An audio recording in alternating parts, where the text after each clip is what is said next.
What's up, guys? My name is Justin. Welcome back to the channel. Today we are back on Gran Turismo 4 for another car story. Today we are talking about one of the most legendary race cars of all time, the Audi R8. So let's launch it and then we'll start talking about it.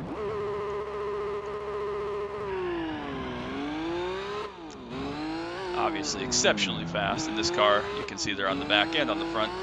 One of the sponsors of the Audi racing team in this era was Infineon, whatever they do, electronics or something. And obviously they sponsored Infineon Raceway, which is we all know as Sonoma. So excuse me, I figured it appropriate to drive it here. So haven't been here in a little while as I drive right off track immediately. So this car is notable for a couple of reasons. First of all, in the late 90s, Audi was trying to get back into Le Mans prototype racing, so they developed a pair of cars for the 1999 24 Hours of Le Mans, the Audi R8R and the Audi R8C. I forget which one was the open cockpit and which one was the closed cockpit, but one was semi-successful and finished well, one was an absolute disaster. One was like developed by Audi and one was developed by Volkswagen. I don't remember all the exact details of those two cars, but they essentially led to the design and the implementation of this car, the Audi R8, which came out for 2000. And when all was said and done, 6 years later, when this car was replaced by the Audi R10 for 2006 season, this would go on to become the most dominating car in the history of sports car racing at that time. Maybe still today, actually. You could make an argument, but this car, very, very successful. From 2000 to 2005, the 6 years that this car was the main competition car, not just by the Audi racing team, but also some privateer teams in Europe and the United States. This car won 5 of the possible 6 24 Hours of Le Mans, 2000, 2001, 2002, 2004, 2005. So was that 5 out of 6, like I said, 3-peat, and then a year off and a 2-peat. The only time it was beaten was in 2003 by the Bentley. Oh, geez, let's not flip there, Justin. Good grief, I don't know what that was. It was beaten by the Bentley team with their whatever it was called. It's escaping me at the moment, but the Bentley race car from 2003, you can look it up.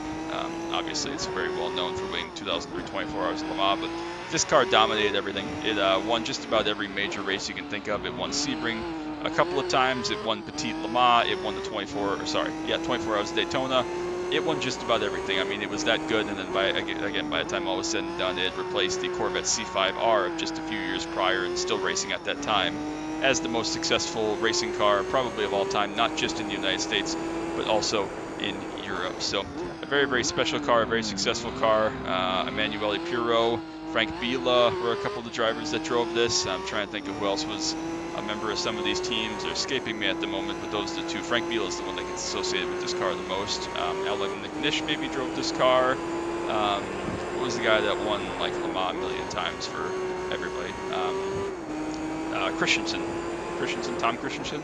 He might have driven this car, I believe, at some points. And again, it was successful not just in the hands of the Audi factory team, but also in privateer teams. So an incredible race car, a very well-built race car, and wasn't ever really challenged by any other contemporary manufacturers that were racing at Le Mans or on the World Sports Car stage at that time. I did the exact same freaking thing again. So obviously I'm entering that too fast with just a massive accident there.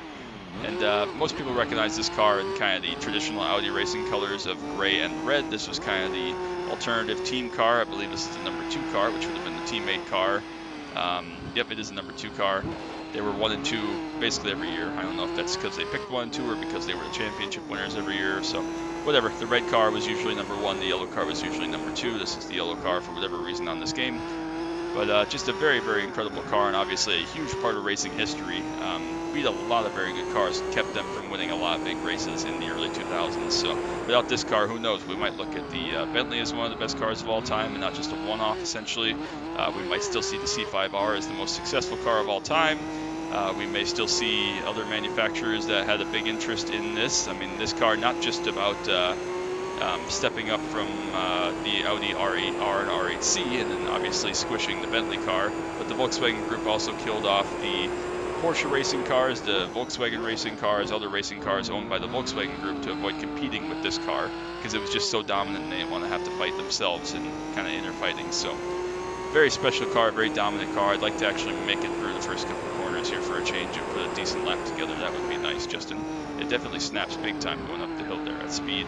I still overdrove that though, so one of these times I would get a clean lap. But again, a very, very unique car, a very well-known car, a very notable car, and one of the best racing cars of all time. I mean, I don't think there's a car on top of my mind that's more successful, more notable, and more easily recognizable. And of course, we talked about the Audi R8 before, the road car, back when I did a car story about the prototype of that car, the Audi Le Mans. We did that quite a while ago, but that was kind of the car that, by the time that car entered production in 2006 or so, it ended up being named after this car. When Audi retired this car and moved to the R10 and subsequently the R15 and the R18, they named the street car the R8 in kind of recognition and legacy of the incredible accomplishments on track of this car. So that tells you all you need to know. When there's a car that's a road car that's named to commemorate a race car, it was probably a pretty damn good one. So definitely a very cool car, and again, as an American road racing fan, an American just sports car fan, and a world sports car fan, this is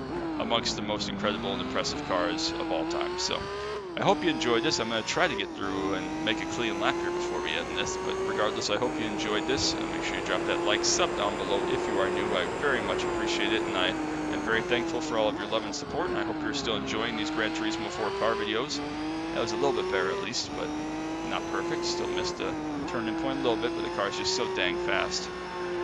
But again, I hope you're still enjoying these. I'm having a ton of fun making them, a ton of fun. Again, getting to tell stories, talk about cars, tell stories that are very important to me, special to me, related to me in some way, or just cars that I like and am a fan of and was a fan of growing up especially. So no matter what, I hope you're still enjoying them and taking something from them, and I hope you're engaging down below in some comments to have some good conversations about the amazing love of race cars we all have. So that's going to be it for me.